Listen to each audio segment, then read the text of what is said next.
we doing? All right. Lead us not into temptation. Just a handful of words that I try to say every day. I'm not perfect. But it's been an important part of my life, an important part of my faith, like it has for many other people. It's a big piece of my life because growing up in the Sand family in Decorah, we didn't just say grace, we sang it. And I had an aunt that made a living making artistic, religious artistic work. An uncle that was a pastor in the ELCA, later a bishop. When my wife suggested that we name our second son Axel, I did what every good husband does when they hear an idea from the wife that they don't like, and I kept my mouth shut. And then I did what every good Norwegian Lutheran boy from Decorah does, and I looked it up in the big book of Scandinavian names. And it meant Father of Peace. And I couldn't say no. Because instantly I thought about the Sermon on the Mount. Blessed are the peacemakers, for they will be called children of God. I couldn't have come up with a better name myself.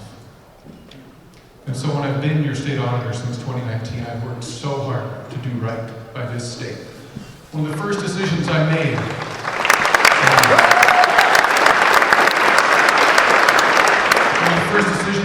was to appoint people to senior leadership positions in the office that were a Democrat, an Independent, and a Republican.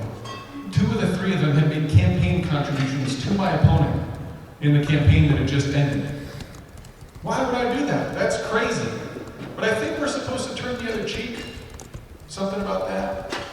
Why would I both say the good truth if Governor Reynolds gets something right, but also be willing to speak up and say it when Governor Reynolds gets something wrong? Both because we shouldn't bear false witness, but also because we should flip over the tables of the money changers at the temple when they exploit the position that they have. So I've been confused when I get to lead us not into temptation because I've been thinking a lot about what the legislature and the governor have been doing in the state of Iowa to lead others into temptation. Do you know how many things you can't do as a private school when you get tax dollars that used to go to a public school in the state of Iowa? Just one. That's it. There's only one thing you can't do. You can't give a rebate. Think of something else. Think of something terrible, totally inappropriate, that if a public school employee did it, would get fired for and maybe charged with a crime. You can do that in a private school now that's getting tax dollars. Are we not leading them into temptation by letting them do things that they know they shouldn't do? What are we doing when we defund water quality monitors across the state of Iowa? 500 pieces of equipment that are supposed to tell us what's in our lakes and rivers.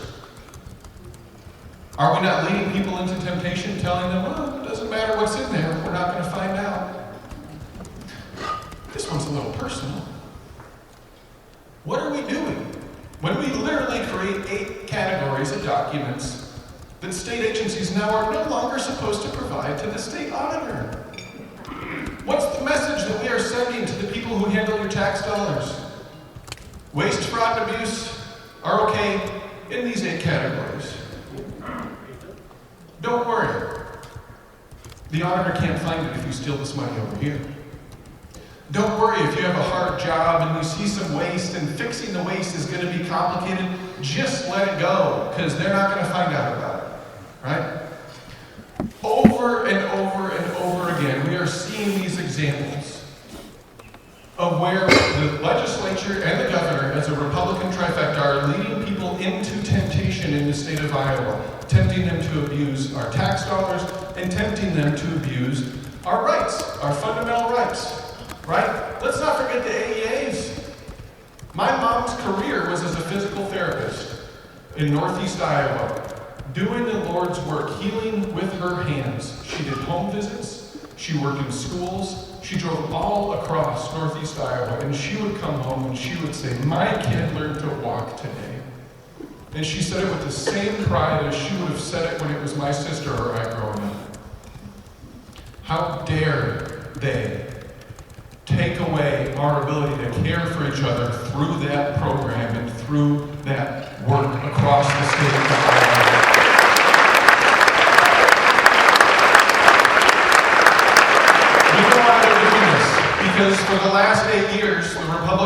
who run the state of Iowa have been praying for one-party control. And for the last 8 years, their prayers have been answered. And so they have fallen victim to the temptation to use that power not for Iowans, but for insiders. That temptation to put politics over people. It stops in 2024. We are going to win Iowa House races.